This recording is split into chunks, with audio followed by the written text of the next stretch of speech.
আমরা সিদ্ধান্ত নিয়েছি নির্বাচন সামগ্রী আগের মতো আগের রাতেই সকল কেন্দ্রে পৌঁছে যাবে।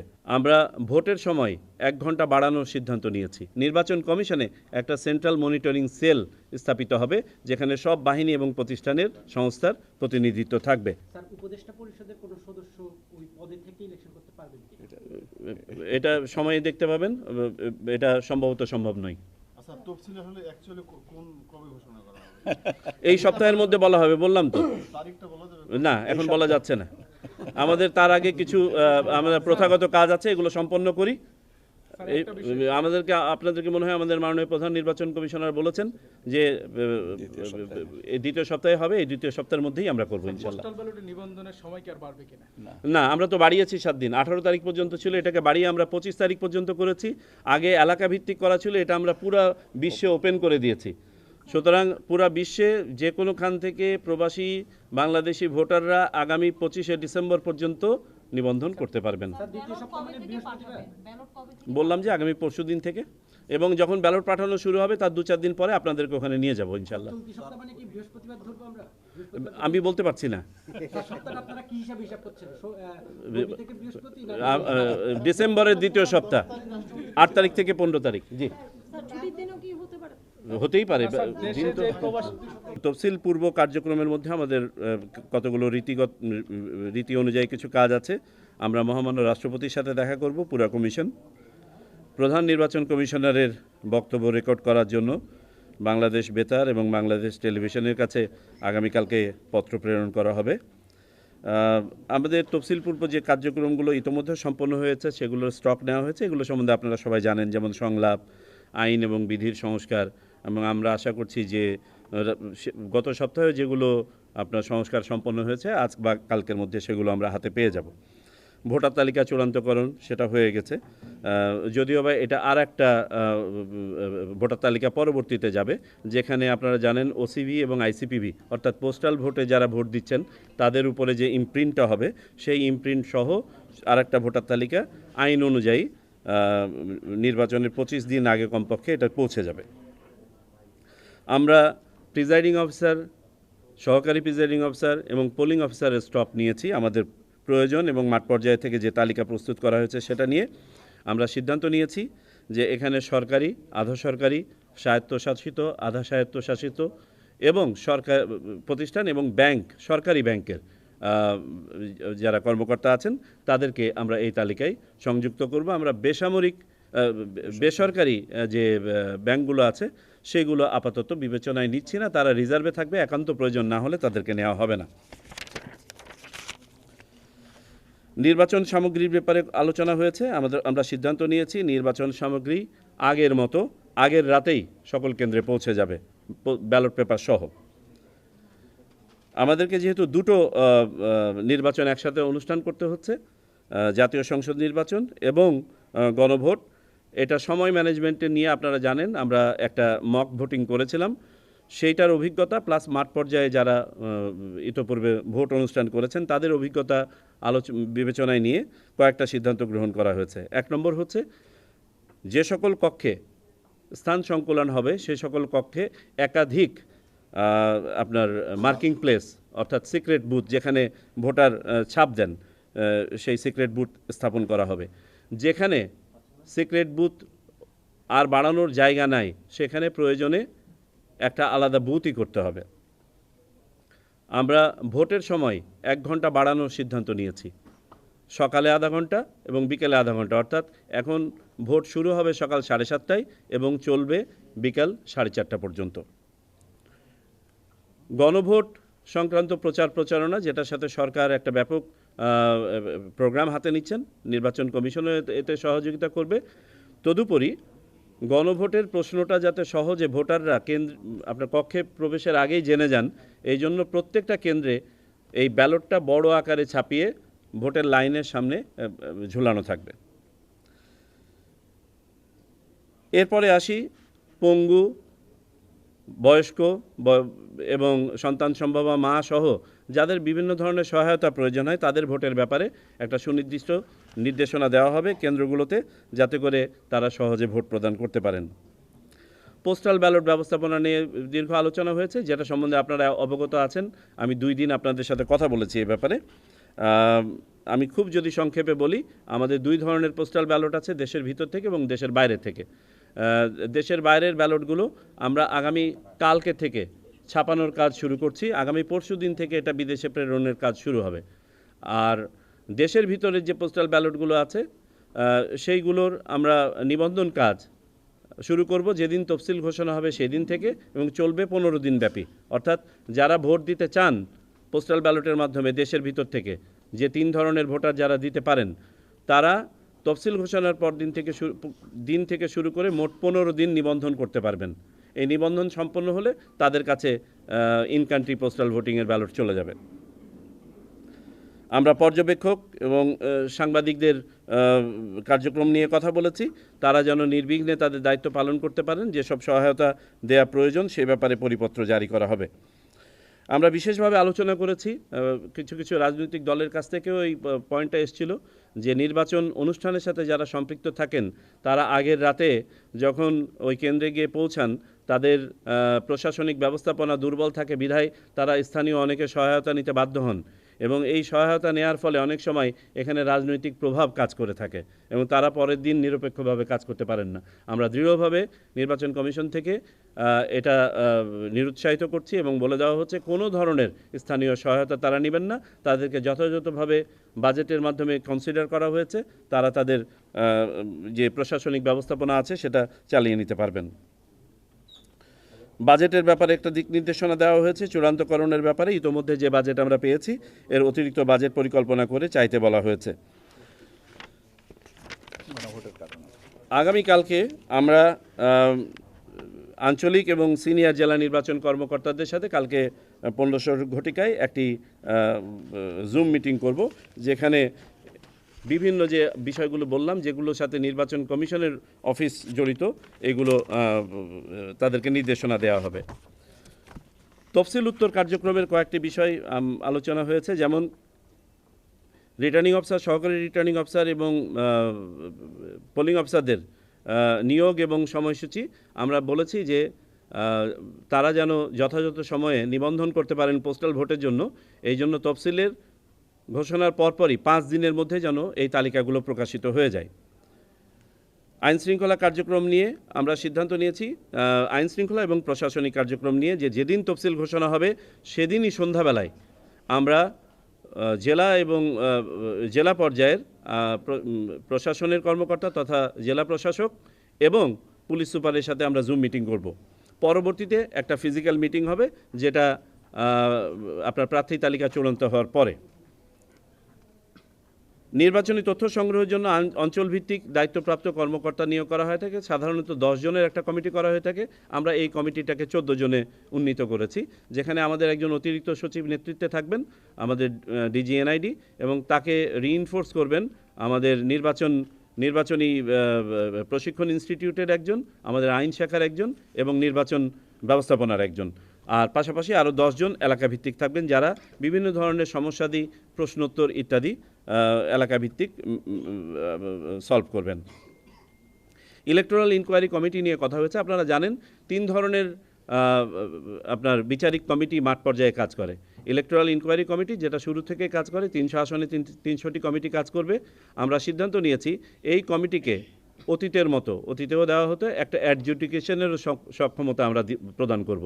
সুতরাং তারা শুধুমাত্র ইনকোয়ারি না, তারা চাইলে বিচারও করতে পারবেন। আর এর পাশাপাশি জুডিশিয়াল ম্যাজিস্ট্রেট এবং নির্বাহী ম্যাজিস্ট্রেট যারা থাকবেন তারা তো তাদের কাজ করতে পারবেনই। আচরণবিধি প্রতিপালন এবং নিশ্চিতকরণে এক্সিকিউটিভ ম্যাজিস্ট্রেট নিয়োগের ব্যাপারে আমরা সিদ্ধান্ত নিয়েছি। প্রাথমিকভাবে তফসিল ঘোষণার পরের দিন থেকেই প্রত্যেক উপজেলা বা থানায় 2 জন করে ম্যাজিস্ট্রেট কাজ করবেন। এই সংখ্যাটা শেষ 5 দিনে, অর্থাৎ নির্বাচনের আগের 3 দিন, নির্বাচনের দিন এবং নির্বাচনের পরের দিন এটা বেড়ে যাবে। নির্বাচনী এলাকায় সব ধরনের অনুদান, ত্রাণ ইত্যাদি বিতরণ সম্পর্কে যে নিষেধাজ্ঞা, সেই সংক্রান্ত পরিপত্র যথাসময়ে জারি করা হবে। তবে এতে যে সোশ্যাল সেফটি নেটওয়ার্ক যেটা আছে, যেখানে অনেকে বয়স্ক ভাতা পেয়ে থাকেন ইত্যাদি ইত্যাদি, এগুলোর উপরে কোনো ধরনের বাধা নিষেধ থাকবে না। বিভিন্ন ধরনের পরিপত্র যেগুলো জারি করা হয় সেগুলো আজকে প্রাথমিকভাবে দেখা হয়েছে, এগুলো as a matter of routine জারি হয়ে যাবে।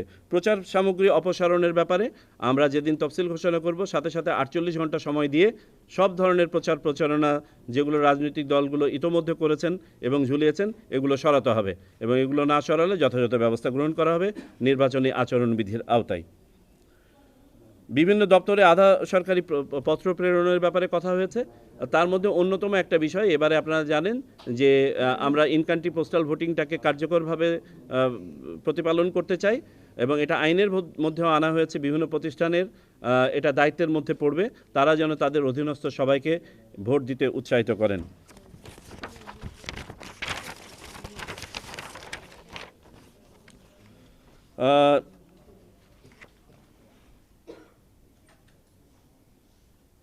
আইন শৃঙ্খলা রক্ষাকারী বাহিনী মোতায়েনের ব্যাপারে একটি পরিপত্র এই সপ্তাহের মধ্যে নির্বাচন কমিশন থেকে দেওয়া হবে। এটার আলোকে স্বরাষ্ট্র মন্ত্রণালয় বিস্তারিত পরিকল্পনা প্রণয়ন করবে।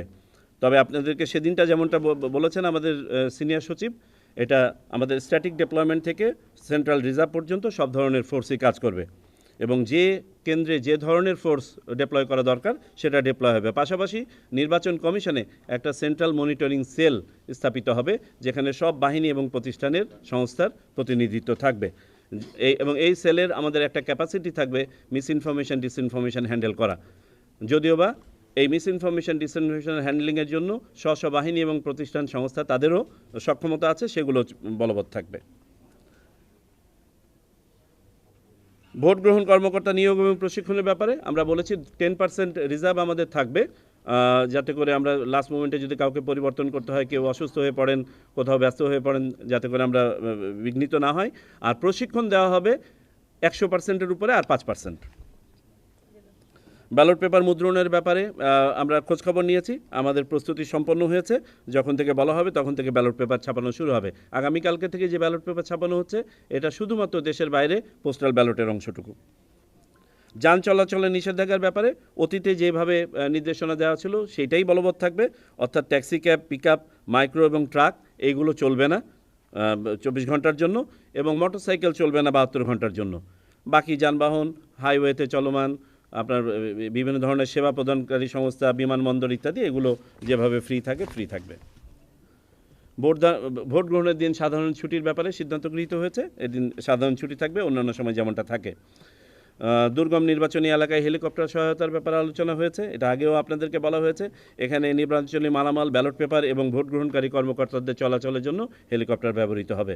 ব্যাংক এবং পোস্ট অফিস খোলা রাখার ব্যাপারে সিদ্ধান্ত হয়েছে যতক্ষণ পর্যন্ত প্রয়োজন। এই আর বাকি 3টা এজেন্ডা ছিল আমাদের পার্সোনালাইজেশন রিলেটেড, সেগুলোকে আজকে একটি কমিটি ফর্ম করে রেফার করে দেওয়া হয়েছে এগুলো বিস্তারিত আলোচনা করার জন্য। আর জাতীয় পরিচয়পত্র সংক্রান্ত একটি সিদ্ধান্ত ছিল যে জাতীয় পরিচয়পত্র ইদানিং দেখা যাচ্ছে বয়স পরিবর্তনের প্রবণতা অস্বাভাবিকভাবে বেড়ে গেছে, এবং এটা সবসময় সৎ উদ্দেশ্য প্রণোদিত না। যেগুলো শুধুমাত্র ভুলজনিত কারণে বয়স সংশোধনের প্রয়োজন হবে সেগুলো আমরা মাঠ পর্যায়ে রাখছি, আর বাকি সব ধরনের বয়স সংশোধনী কেন্দ্রীয়ভাবে এটাকে ঘ ক্যাটাগরির মধ্যে নেওয়া হয়েছে, এবং ডিজিএনআইডি এগুলো সম্পাদন করবেন, আর যেগুলো সম্পাদনযোগ্য নয় তাৎক্ষণিকভাবে সেগুলোকে রিজেক্ট করে দিবেন। Thank you.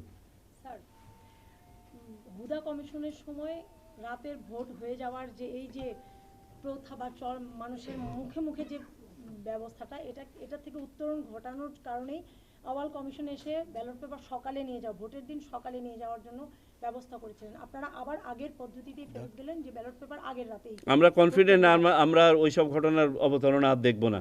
আমরা আমাদের কনফিডেন্সের জায়গাটাতে ফেরত যেতে চাই।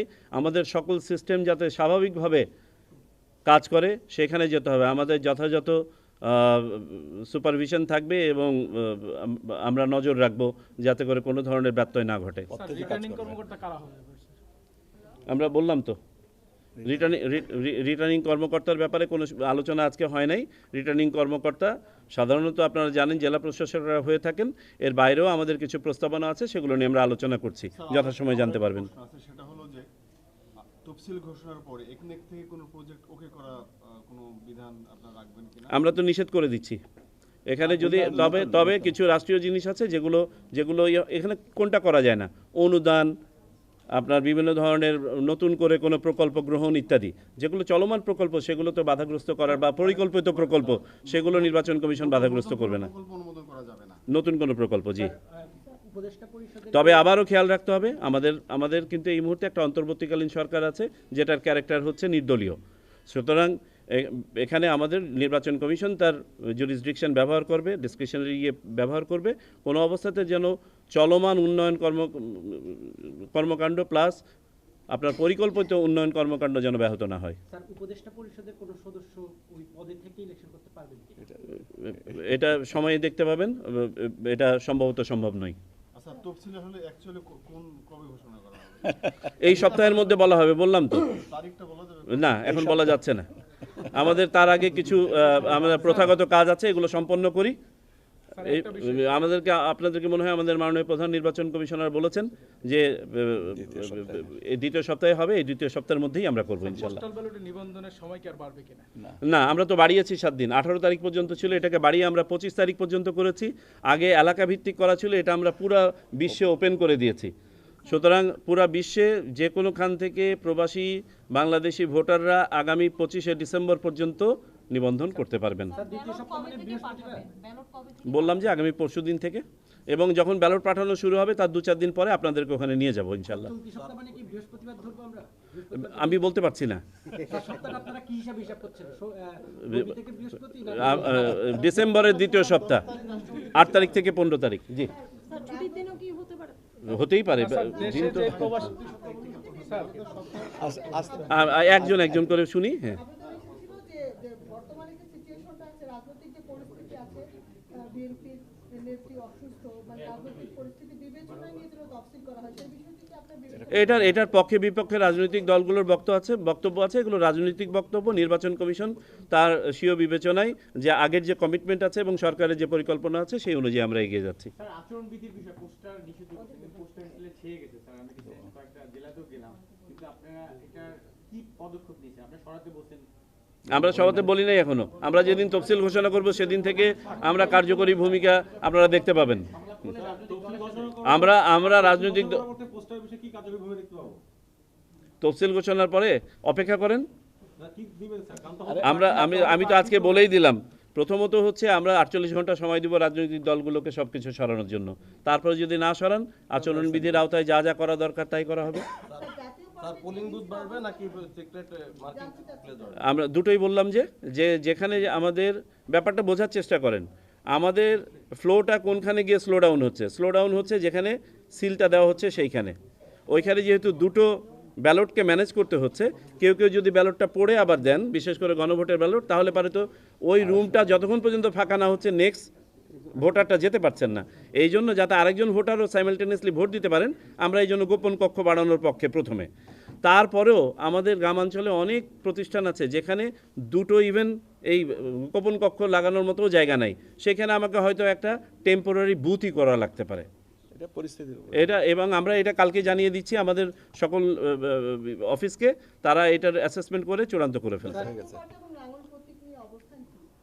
স্যার, এটার সঙ্গে আমি একটু যুক্ত করি যে কয়েকটা দল আপনাদেরকে এসে দাবি জানিয়েছিল যে 14 দলের শরীক যারা, তারাও যাতে ভোট অংশ নিতে না পারে, কিন্তু তারা এখনো নিবন্ধিত। এই বিষয়ে রাজনৈতিক বক্তব্যের ব্যাপারে আপনারা জানেন, ওই সময় তারা বলে গেছেন। আমাদের অবস্থান হচ্ছে আইন যাদেরকে পারমিট করবে তারা ভোটে অংশগ্রহণ করবেন, এবং আইন বলা আছে কারা ভোটে অংশগ্রহণ করতে পারবেন না। থ্যাংক ইউ, অনেক ধন্যবাদ।